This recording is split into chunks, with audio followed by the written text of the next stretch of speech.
Okay, we are live. So we're gonna wait a little bit to see if people start filtering in. Um, but we should now be live. So give us like 30 seconds and we'll get started here. Sounds good. Um, yeah, it's showing live on your end, right? Yeah, I see people filtering in. Okay. Great. Well, then why don't we go ahead and get started? Hi, everyone. Thanks for joining this latest Cynicism Live. Today we have a great guest. We're going to talk about the China game market, China video game market, and for that we have Lisa Hanson, who's the founder of Niko Partners, which is I guess describe it as a market research firm. You've been doing this for more than a decade, looking at global game markets, starting out, I think, with a focus on China. And her colleague, Daniel Ahmad, who is joining us from London and will only be on audio. Um, so thanks for joining us. I think that probably the best way to start, Lisa, would just be to go in and let you give a quick intro about what Niko Partners is and what you're looking at, and then we can start talking about the China game market. Great. Yeah, thanks, Bill. So I'm Lisa Hanson. As he said, I'm the founder and CEO of Niko Partners. Niko Partners is a market research firm that focuses on the video game industry in Asia and the Middle East. We're 22 years old now, 22 years of doing Oh market man, time research. flies. Yeah, time flies. And way back when Niko Partners was starting, we were only looking at the China market, and we've added markets since then. We're up to 13 markets, including Japan, Korea, 6 countries in Southeast Asia, India, Middle East, and it'll go on from there. But for China, this is the oldest market in our coverage. Bill was living in China when I was going over to China a lot to get this thing started, and this is like the root of what we do. And China is also, the largest market that we cover and one of the largest single markets globally for the video game industry. So it's a really important one to know about, and we're happy to talk to you. I'm joined by Daniel, and Daniel is the Director of Research and Insights for Niko. We are a total of 20 people here at Niko, and Daniel has the handle of JugaX on Twitter or X, and you might have read out about, what we do through his tweets or on our website, nikopartners.com, and this type of thing. So we're happy to be here. Great, thanks. I should also say that Niko they have a main website, but they did just launch a Substack a few days ago. And so if you're interested in sort of video game related information globally, not just China, you should subscribe. You can click on her name and get you to subscribe to the Niko Partner Substack. That is free, although your good market research reports are not free. Nor should they be. So I guess to start out with just a couple of questions. I mean, your most recent research. I mean, what would you say about the state of it's a big question, but the state of the Chinese game market? And I think for this conversation, I want to talk about both domestically, but then also what you're seeing in terms of Chinese game companies going global. Great. Yeah. I mean, I'll start this off and then Daniel can fill in some of the gaps. But in general, the Chinese games market is nearly $50 billion in revenue in a single year. And that's primarily mobile and then PC, and a much smaller share of that comes from console. And that counts for just gamer spending in games. And at the end of 2024, 722 million Chinese folks were gamers in country, and we're still growing. It's growing at single digit growth, 2% here, 1% here. But the CAGR over the next 5 years, taking us above the 50 billion mark by 2029, is I think 2.2%. And so when we're talking about this spending, that's just domestic Chinese spending on games that are served in China. And some of them are licensed. That's something that we can talk about. Maybe Daniel should talk about the licensing process and how what it means to have ISBN licenses in China for a legal game, and then also Steam International, which is a major way that Chinese gamers get their games. And then why don't we talk a little bit about that domestic side first, and then we can flip over to the international. Okay. Daniel, you want to jump in about the ISBNs? Sure. And how that works? I'll add as well that, if we just look at the big picture quickly, China is about 26.3% of global player spending on video games. So it's about a quarter of total global market. If you exclude console, which is a relatively small, in fact, quite a niche part of China's market, then it's about one third of global player spending. So China is one of the largest, if not the largest market in the world, alongside the US, and really plays a very important role in games despite its unique environment uh, comparatively. Um, in terms of regulations, I think everyone is aware that China has quite a stringent set of regulations, not just in the video game sector, but more broadly speaking. And we've seen a number of changes over the year, starting, I think in 2016 was the really big ones where it then became a requirement that if you want to launch a video game in China officially through official channels, you had to have a license for that game. Prior to that, you had to have a Chinese publisher due to some old telecoms laws. But then 2016 it became you had to have a license. So um, the one factor as well there is that there's only a limited number of licenses that the government releases every year, similar to film imports. And so last year there was around 1,415 um, licensed games that were approved and had a license that could launch um, in the country. And of course, if you compare that just to the number of games that launched on Steam last year, which is I think around over 10,000, give or take, it is quite a small number. And it means that there is competition for licenses. And also, there's a limited number of import licenses versus domestic licenses. So there's a kind of a favorability that if your game is developed by a Chinese developer and publisher, there's a higher chance you'll receive a license, and there's more licenses approved. Um, Last year, for example, I think there was around 1,300 or so compared to just over 100 import licenses. So there's quite a big gulf there, quite a big gap. Um, but as Lisa mentioned, there are ways around that sort of regulatory environment. Um, Part of that is obviously if you just publish a global game, people with a VPN can access it. But secondly, on console, gamers can import disc-based games from Hong Kong, for example, or Japan or the US. And also they can switch their online store to, for example, the PlayStation Network or Nintendo Switch eShop to, again, the Hong Kong version or Japanese version, and download a game digitally there. But the biggest avenue and the one that we've seen the most success from is definitely Steam. So And is Steam is a Steam legally in China, or is it accessed all sort of through VPNs? great question. I mean, it's a very kind of odd situation because there's two versions of Steam right now. One is Steam International, which is the global version of Steam. The other version is Steam China. And so Steam China is its own standalone version that Perfect World, the Chinese game publisher, and Valve, the owner of Steam, developed together specifically for the China market. And that is only licensed games. It's a very small number of games, and it's very compliant. It's all by the book. Everything is done there. Right. However, the international version of Steam is still available without a VPN, and any gamer in China can access it. They may use a VPN or they may use a game accelerator to kind of speed things up, make it a bit smoother.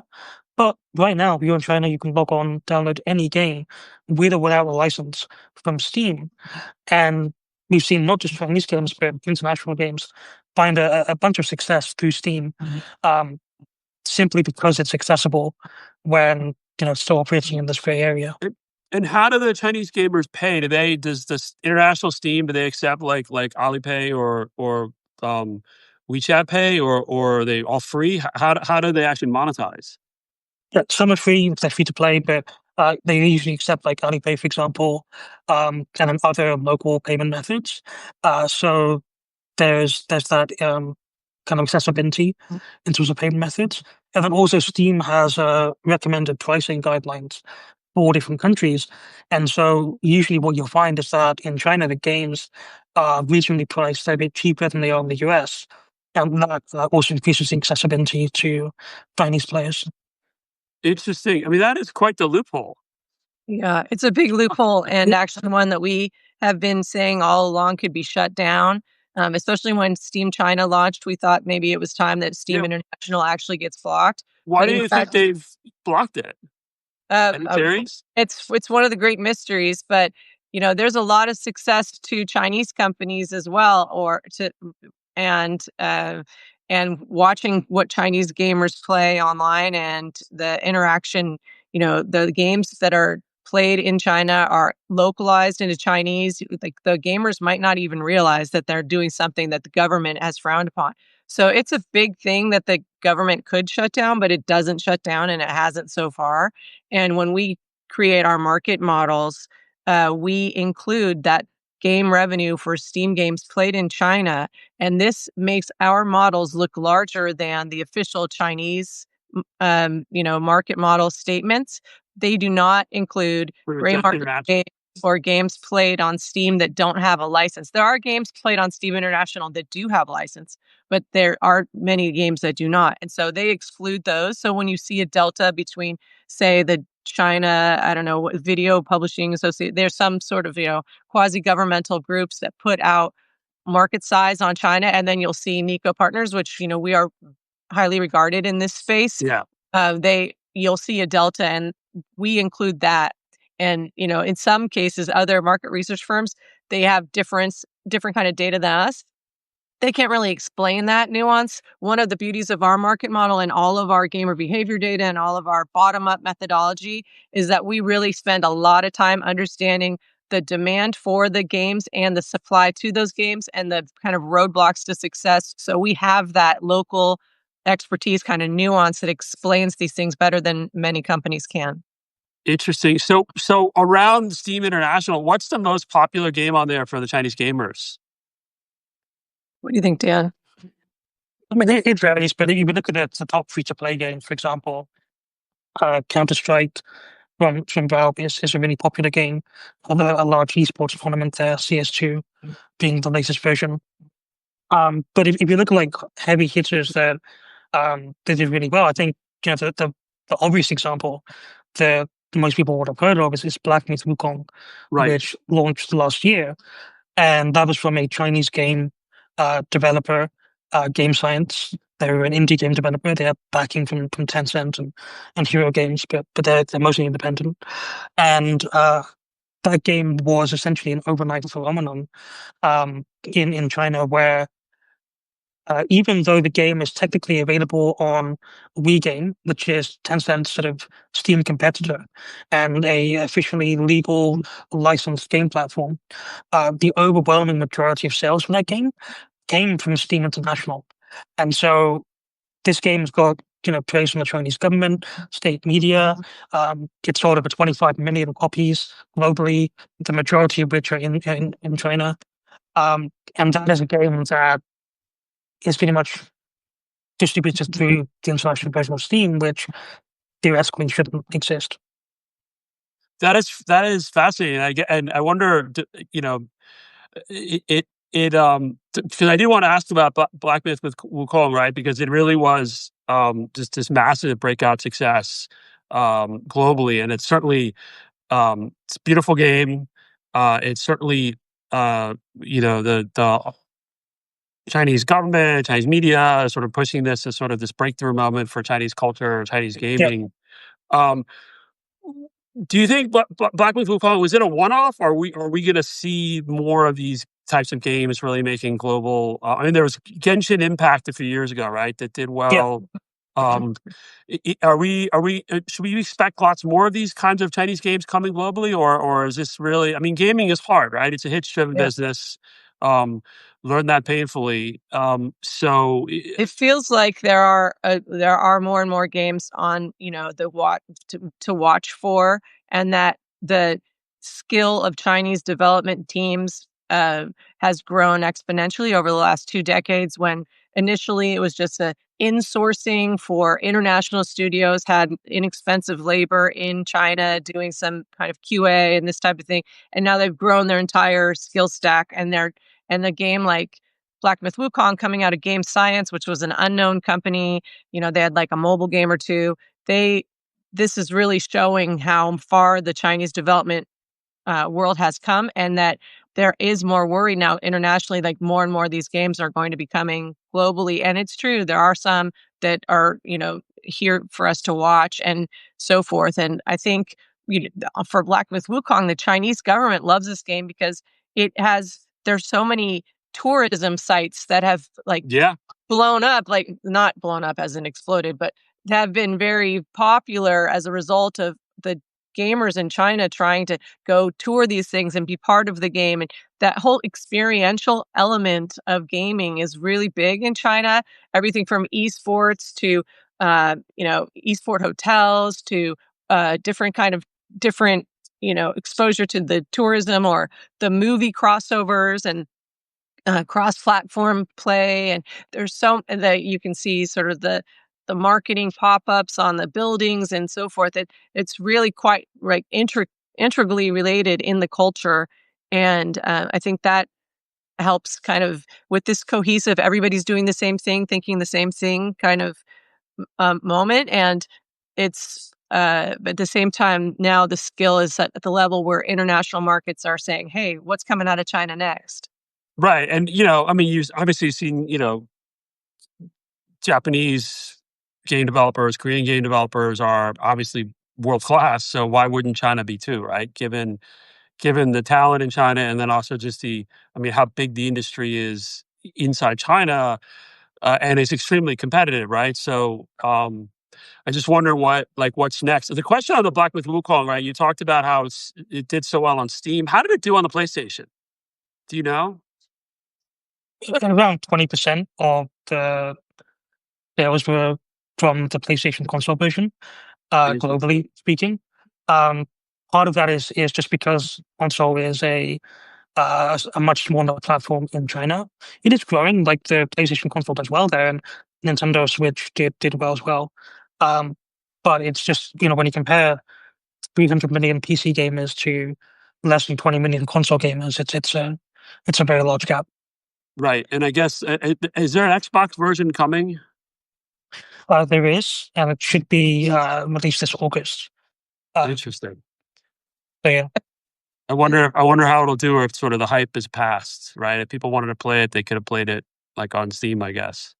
Yeah, I mean, there is an expectation that the developers are working on additional story content, downloadable content for the game. There's no official announcement yet, but that is kind of what they've been hinting at. So um, that could extend the life cycle of the title, even as a single player game. And then, of course, they have mentioned that they want to, continue working on these type of games and IPs. So I think a lot of attention will turn to the sequel once that's announced as well. And do you just on your list of things to watch, do you have any games coming that you think could be like the Black Myth Wukong level success globally? Yeah, I think what's interesting is that we have actually seen a flurry of investment and announcements. Not maybe looking to replicate, but definitely along the same lines. If you go back 5 years ago, all China game development expertise was in sort of free to play live service games, which is to say they are updated on an ongoing basis, and they're very transaction heavy. Um, and Genshin is a good example of that. It was able to expand globally through its cross-platform approach, large-scale approach, and catering to that global gamer base. But now, like I mentioned, we are seeing a lot more premium single-player games from China, which is to say games that require an upfront cost and are more sort of one and done in terms of um, the game itself. And so on Xbox next month, there's a game called Wuchang Fallen Feathers, which is another kind of action RPG game. PlayStation has Lost Soul Aside coming either they this year, maybe next year, as well as Phantom Blade Zero. And they're all along the same sort of line of their action-based, melee-based combat, usually based in traditional Chinese history or mythology in terms of their setting. And they all have been received really well by not just players in China, but globally as well. In fact, NetEase just this past week announced a game called Blood Message. Mhm. This is again a AAA single player kind of action RPG game, action adventure game. And it had about 10 million views on Bilibili in its first 24 hours, and then a number of million views on like YouTube globally in its first 24 hours. And um, the the appeal from NetEase was that they were saying, look, this is our first truly single player, linear, narrative based AAA game, because traditionally they're known for the kind of MMOs, free to play Yeah. games, live service games. And so it shows the switch in not necessarily priorities, but sort of this new shift towards premium game space as Chinese game developers look to take their titles global and reach a much broader player base outside of their outside of their own domestic audience, while also catering to that demand that exists for premium games domestically. I mean, I mean, NetEase is. I mean, they make billions of dollars a year. I mean, they're a game, one of the biggest game companies in the world, right? And I mean, it's a pretty. I mean, these games though, they're tens of millions of dollars in investment, right, for these AAA Yeah. titles. And it's sort of mostly a one and done, right? You buy the game, you're not. I mean, I guess you can pay for like an expansion pack, right? But do these AAA games, they don't actually have do they have in-game monetization, in-game purchasing, or is it really just sort of a one-time fee? Some of them will have, like you mentioned, expansion packs or maybe cosmetic items or some type of transaction in the game. But yeah, we are seeing a trend towards no microtransactions for some of these. Um, and ultimately, I think one thing to bear in mind is um, the labor cost in China for these development of games is a lot cheaper. If you look at Black Myth Wukong as an example, its development and publishing cost, development and marketing cost was around 17 million US dollars, which is Yeah, still very high. 17 or 70? 70. 70 million. Okay. Yeah, but if you look at a comparable game, for example, from Sony, like Spider-Man or The Last of Us, or any kind of AAA game, the budget for those games now, including marketing, is getting over 200 million, 250 million, 300 in some cases. And that's why That's that nuts. model, exactly, Big and time. that's why that model is seen as unsustainable. For the global developers, whereas Chinese developers are more open to taking some of that risk, even if there are no microtransactions or sort of live service elements. And Well, even like you think about that now that this talent level has risen to the point where it's proven out in something like Black Myth Wukong and some other games that are out there and in development now, that you can see that there's a worry factor rising in international game developer publishers from the West saying, hey, wait a second, now not only are they a lot cheaper, but they're also equally talented, and we have a right. lot to worry about. And so as this international growth happens that you alluded to before, there is a lot more globalization and a lot more like uh genuine concern that the West is not going to be dominant in this forever, right? It's something that we can see, and we've been watching for 2 decades, this evolution, and it's pretty fast, right? And, on the flip side of these really expensive or big titles is the rise of something, maybe Daniel, you could talk a little bit about mini games and how important those are in the Chinese market, because these are like small games that are just played inside an app and but they are really significant too in promoting the games Well, industry. You've got big first, I and just want small on to either side. talk a little bit more about the AAA games and how, I mean, what you guys are talking about as sort of the likely disruption coming to some of the big global, ex-China game developers. I mean, 250 million dollars for a game. I mean, one thing like Black Myth Wukong, right? They don't have any IP costs, right? Because it's based on Journey to the West. It's, the Yeah. classic Chinese story. Anyone can build off that. And I think there are lots of great stories, myths from Chinese history, Chinese culture that can be repurposed, or they can build really good games on it. Just one question on the cost, because you mentioned sort of we know the Chinese game industry, they started out, a lot of it was outsourcing, doing art assets and Q&A, like you said, and obviously they way beyond that. How much of like the art, like how much does AI save them cost now? Do you know? Do you get a sense of like how much of the like the character settings, art, how much can actually just be done in AI now? I think it's very difficult to put a number on it, but based on our research, what we see is the majority of game developers or publishers in China are using generative AI for development to increase efficiency and lower costs. In fact, we've even seen studios kind of start up and say, we are a AI focused game development firm that will use AI specifically for developing games. And there's been a bunch of investment thrown at that as well. So yeah, it's a trend that we see. I think what's interesting as well is that when we look at the gamer demand, um, almost half of gamers in China as well are both aware and interested in um, generative AI elements being used in video games. So whether that's for NPCs or user-generated content, there's that awareness and interest in that technology.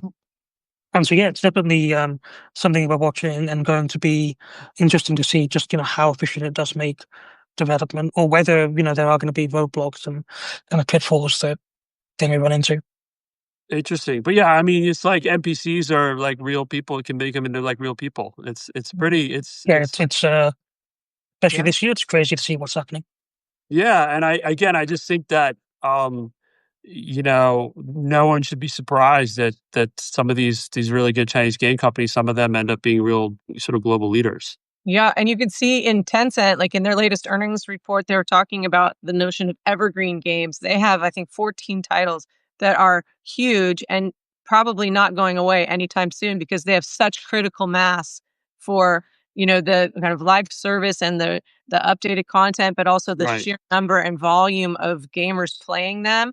And they have by far the most of these evergreen titles by that definition of anybody globally. And even in that regard, they are going to hold a piece of that market for so long. And companies who can develop these games that are, if it is the premium games that you play once or you don't play them once, but you buy it once and they have a lot of hit power and they're coming out of China at less cost and they're going to the rest of the world at kind of an increasing rate. Or if it's more of these kind of evergreen titles, which are live service and they have a lot of kind of functionality or they have a lot of long-standing ability to capture the attention of gamers and keep them engaged and have the games keep going on and on and on forever. The two sides of that coin really buoy up some of these Chinese companies to the point where they're unstoppable. Interesting. So what are some of the Tencent's top sort of evergreen games? Danny, you I want mean, yeah, sure. There's I think the one that everyone uh knows is that they own Riot Games. Right. And so League of Legends is sort of the top PC title in terms of revenue and users in China. But then on the flip side on mobile, you have games like Honor of Kings, which is also a MOBA game like League of Legends that is just kind of the top grossing game and most played game there. Um, but beyond that, there's both kind of licensed games in terms of Dungeon and Fighter from Nexon, which is a Korean-based company. Yeah. Um, Yeah. there's Crossfire, of course, from Smilegate, which is another Korean-based company. Then they also have some of their own um, self-developed titles, um, like Peacekeeper Elite. I mean, technically it's based off PUBG, but it's sort of their own take on it, self-developed and then published. A battle royale game, and that's also very popular. And then most recently, last year, they published a game called Delta Force, which is a tactical shooter game. I think what's interesting is that it entered this very crowded market where um, you already have more than a handful of top shooter games that do very well. Right. But it was still able to kind of stand out due to its realistic combat. It had a extraction mode as well, which has become a bit of a trend recently, where essentially you're not going in to, defeat all the enemies, but more so sort of you go in, you defeat a few enemies, you loot some items, bomb them, and then you're getting out of there on a helicopter or something. Well, it says, And I'm just looking at the intro. It says it was inspired by the film Black Hawk Down.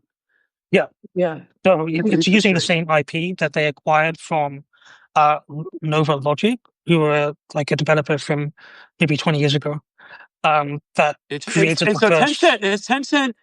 It, okay, and Tencent, have they been the most sort of globally acquisitive or active investor in games of all the Chinese companies? Definitely. Yeah, for sure. I mean, you can go back Has that to slowed down, or are they still doing that globally? it slowed down. I mean, if you look at 2021, for example, I think they invested in more than 100 game companies globally, which is ridiculous number, and then I don't think anyone has ever come close to that. It's definitely slowed down. Part of that is just because of the post-pandemic lull that we saw and kind of the changing Right. appetite for investment. Um, Another part of that is, of course, due to US-China relations and the fact that Tencent have switched their focus towards more European or Asia-based companies. Um, Another part of that is that they're taking a bit of a more strategic approach towards their investments to ensure that they are finding companies that can deliver hits and not just sort of taking a very broad, anyone would do kind of approach.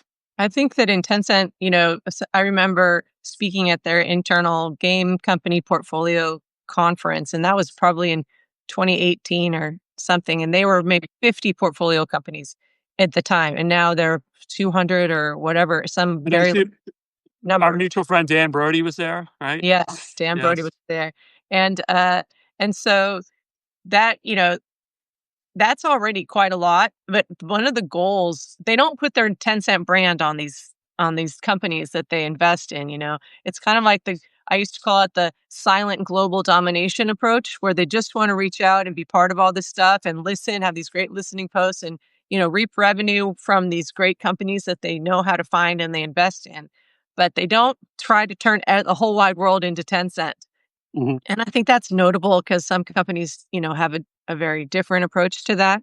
In the case of Delta Force, one just small comment is that game was developed really quickly. I mean, I think it was a 6 months or 12 months. It was something really, really fast that this game came out and was ready to go. And I think in that case, you can also look at the talent of a company like Tencent in a studio. I think it was done in the Chengdu studio, Daniel, and then they really just kind of accelerated the progress and they can come out with these great games quickly.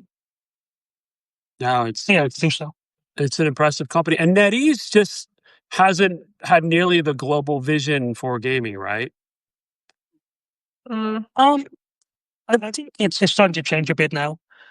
They've had a few good hits, like they released Marvel Rivals, which is part of their partnership with Marvel. Um, to have like a hero shooter similar to Overwatch or Valorant in that sense. And they also have a few other games like um, Where Winds Meet, which is set to launch this year. Previously, they had like a Blade Point and, like I mentioned, Blood Message as well. But um, they've definitely um, taken a more cautious approach recently. But we are seeing them now become a true global player as they're well. they're a global player, but they also notably pulled back a lot of their international offices Yeah, and international efforts. They made a lot of press earlier in the year about the kind of rolling back of NetEase International. That doesn't mean that the international IP or the international reach or the international kind of appeal of these games isn't there. It was just, significant strategic change. And then I do want to talk about those mini games you mentioned. But I have one more question: where is ByteDance in gaming, both in China and globally? yes, it's a good question. If you look at China specifically, they went through this massive staffing up and kind of opening up multiple studios, and basically they tried to build uh, Tencent or Activision or um, EA from scratch, right? And unfortunately, that is a very, very hard thing to do, as companies like Google or even Amazon recently, in the past, kind of found out is that it takes years of investment and training and um, just kind of like development essentially. And so they expected results very quickly. They didn't get many results. Um, they acquired Moonton, which is a Chinese game developer for Mobile Legends, which is Mhm. a MOBA game, and that is doing well. It's not they purchased them for a reason, but beyond that, all their internal initiatives didn't necessarily yield results. So they essentially downsized their business and laid off a bunch of their staff and closed studios. Where they are now is that they've started to reopen a few studios and kind of take a longer term approach as they should have done originally. But on the global stage, what they're trying to push for now is, as Lisa mentioned, mini games within TikTok or Douyin in China. And this is a kind of a growing market I can talk more about where um, these games are either within super apps like WeChat or TikTok, Mhm. but also within the browser, so you can log in on your phone or PC and play them there, or even through certain messaging apps like Discord, for example. But these are simpler games, right? These mini Yeah. games? They're much simpler games. They're quick play, they're instant on, you just play them in quickly and then you're done. But TikTok and ByteDance are also, even if they're not into the heavy game development right now extensively, the Mobile Legends Bang Bang MLBB is a very, very popular title throughout Asia, and they are benefiting from that. They're also benefiting from advertising inside games, Right. and they're benefiting from the influencers on the TikTok platform playing these games. There's a lot of benefit to ByteDance overall from the gaming ecosystem, even if they haven't yet hit their stride Just because they have such massive in audiences, development. right? I'm sorry. Yeah. Just because they have such a massive audience. Yeah, massive audience, and they know how to monetize that Right. audience across any kind of segment, and games is one of them. So they certainly benefit from games, even if you don't think that even if it's not obvious yet that their game development prowess has reached its stride. And I mean, this is more about TikTok in the US, but also globally. Is this TikTok starting to get a fair amount of revenue from gaming or from advertising in these mini games? Or is it still more of like a Douyin in sort of TikTok China phenomenon? Do you know? I actually Oh, don't the revenue. it's still more of a Douyin thing.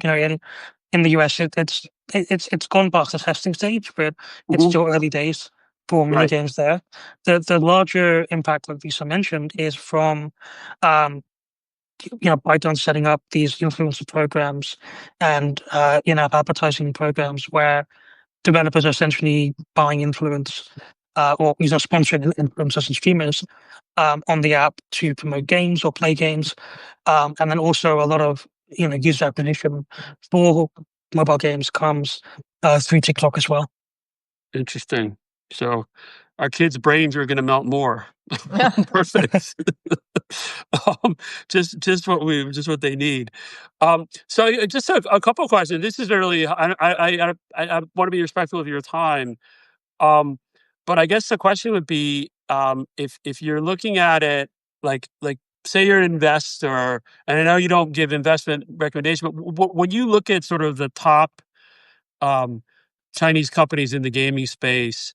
Where are you seeing investors most interested? And are there, aside the ones that are public, like say a Tencent or an NetEase and some others, are there any sort of really hot private Chinese game companies you think could go public at some point, either in Hong Kong or mainland or US less so these days? Are there any sort of really hot, fast growing Chinese game companies that should be on people's radar?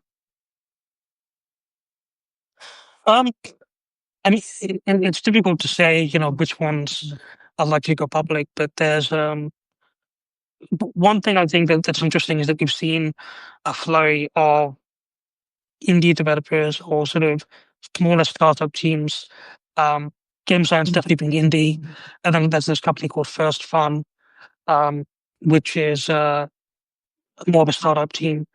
And what we've seen is that they've actually been able to go head to head with the likes of Tencent or NetEase or others with their games, whether it's Black Myth, Wukong, or Last War Survival, which is um, First Fun's game.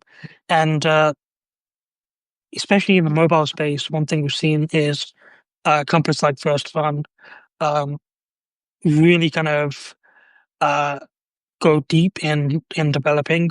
Uh, these kind of,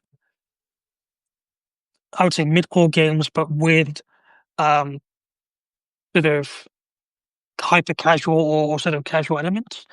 So what they do is they'll take a core strategy, like a strategy game, for example, with really in-depth strategy elements, but then they'll make the core gameplay loop a lot more simplified or automated, or sort of easy to play with, maybe one hand or on a mobile, or with three buttons here. And Uh, so it draws in a lot of these kind of, not more casual, but a much broader demographic that traditionally wouldn't play those type of core games, um, but are really interested in them. And so first one is one example. There's Hobby in China as well, which is known for like Archero, which is another really popular sort of mid-core but casual game. And that's definitely a space that we're seeing expand more recently. there's some games like some companies like Paper Games and some others that are pretty interesting to watch. But I think one thing for that we help with, shameless plug right now is we'll do a pre-quarterly earnings brief for a lot of the companies that are publicly traded, and then in our ongoing tracking that's available to investors and to corporations alike. There is a lot of this kind of touch point analysis on the context in these markets of these up and coming companies, as well as like why they would be popular in Asia or like in China or rest of Asia or Middle East or other places where the Western investors aren't typically watching as closely, and like how to impact their investment thesis based on some of these trends and changes that they might not otherwise be aware of. Interesting. Okay. Well, what else should I have asked you, or what else would you like to tell the audience? What do we miss? I Um, think what you're looking at, just you didn't really miss anything. I think what we're the important thing is that even in these days of all the global conflicts and horrible stuff we see, this globalization of gaming and gamers is growing and rising in a way that as we even talked about today with the talent from China and the exports of games from there everywhere, that we can see that the gamers are the gamers worldwide, and these games that are excellent and the companies that are excellent, they could come from any country, and then their Mhm. users could be anywhere. And I think when we're looking at huge audiences like 722 million people playing games in one country alone, think about that in like scope of the size of the United States population, right? And if we look at how these gamers are interacting and the soft power of games around the world and the soft power of culture, and even when we talked about Black Myth Wukong in China for Chinese gamers and understanding their own culture with their own tourism and their own, like spots to come see the scenic highlights and so forth. There's some sort of really interesting kind of weaving of culture, entertainment, soft power, and financial benefit that's happening here that I think as the market grows from China and in China, as well as throughout the rest of the world and some emerging markets that have to emerge so far, Mhm. I think that there's a lot to be said for what the future holds. Do you think that so the big Western, Korean, Japanese, American game companies, are they as concerned as they should be about the rise of some of these Chinese game companies, or are they fully aware because they've been in or trying to get in the market for a long time? I think they see a little bit of imbalance because they see a lot of growth coming out of China. They also see that, as you noted, it's often based in cultural, mythical history, journey to the West, and all kinds of stuff that doesn't resonate well in many parts of the world. So, on one hand, like that popularity of that theme does not act as a big competitor theme to many parts of the world. But I think that every company is aware of what China can do, and I think they feel it's a little imbalanced because of the regulatory kind of structure and the way these ISDN licenses that we kind of led off this call with, those really have a stranglehold on the ability to officially launch Mhm. games in China. So I think that it, they there are a lot of things that don't balance out. Yeah, I mean, it's the classic, you want to access the Chinese market, there are lots of barriers. Um, these Chinese games want to access most of the rest of the world's markets. It's really just, do they have a good game and a good distributor? It's a Do bit they of have a good understanding of what bit of an will resonate? imbalance. So, they have such a test audience in China that Yeah. oftentimes these Chinese game companies aren't even trying to figure out what's gonna resonate in terms of game content, gameplay, color scheme, theme, all that stuff. They will be successful if they're super popular in China, so Right. they don't it's They almost make like, the rest of it is just gravy. But for the bigger companies, that's changing, right? Because the Chinese market, it's big and its growth is slowing and it's hyper competitive, right? And so Yeah. for some, I mean, that's why Tencent does what it does. I think, you look at NetEase, I mean, they have to find new markets, don't they? Yeah, they have to find new markets, and that's the same story around the world, though. Everybody Right. has to find new markets. Um, Great. Well, thank you. Anything else you'd like to add? This has been really, I've learned a lot. I appreciate it. Just that like our market models, we spend a lot of time on those and we're building those all the time. And we have there's just I think if you're interested in learning more about what it is that we do, please go visit NikoPartners.com and follow our new And that's Substack. and that's Nico with one K, Niko, right? NIKO partners with an S.com. And then our Substack. We've already put a lot of uh, issues up on Substack. And I think if you Yeah. follow there, you'll see there'll be, a lot of ways for you to understand what it is we do better. But then, come talk to us if you want more. Great. Thank you, Lisa. Thank you, Daniel. Thanks, Thanks so much, everybody. Bill. Thanks so much. All Thank right. you. All right. Bye. Bye.